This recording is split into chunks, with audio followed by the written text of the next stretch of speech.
non plutôt la Slovène, Tjasa Kiselev, qui se présente pour le dernier passage dans cette finale au saut féminin, 16 ans tout juste. Sur la course, c'est Rondad, Yurchenko vrille. Est-ce qu'elle est dessus?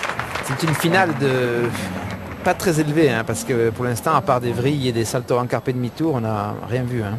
Il n'y a pas de double vrille, il n'y a pas de... Là, c'était une simple vrille. Vous voyez, Yurchenko vrille. C'est sa première participation à un tournoi de Coupe du Monde de catégorie A, comme c'est le cas ici à Doha, la dernière répétition avant les championnats du monde de Londres. À suivre dès cette semaine sur l'antenne de Sport Plus, je vous le rappelle, mesdames, messieurs. 100 gymnastes représentant 24 nations ont fait le déplacement ici dans la capitale du Qatar.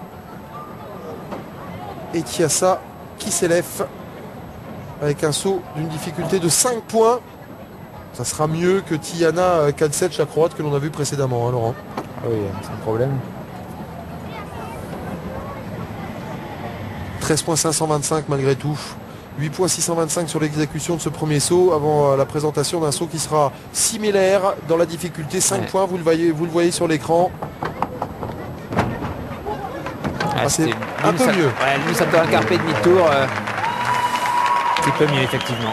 Ouais, un peu mieux, mais avec un gros déséquilibre. Il y en a une qui doit avoir pas mal de regrets dans cette finale au saut féminin. C'est la Finlandaise que l'on a vu quasiment en ouverture, Annika Urviko, qui était celle grosso modo qui avait le plus d'expérience dans cette finale, mais qui malheureusement, à cause d'une grosse chute dans la deuxième exécution, va passer au travers du podium dans cette finale au saut féminin qui sera remportée finalement. Ça va pas être une grosse surprise compte tenu de ce que l'on a pu voir. Ça l'est malgré tout en termes de résultats par la Suédoise Ida Johnson, qui s'impose avec une moyenne de 13,712 devant la Slovène Tjasa Kiselev, dont on voit ici la deuxième exécution parce que sa note va sortir en moyenne à 13,525. La médaille de bronze pour la Croate Tijana Kalsec, mesdames, messieurs, pour venir boucler cette troisième partie ici à Doha. Restez bien avec nous parce que la suite du programme est absolument somptueux. On va y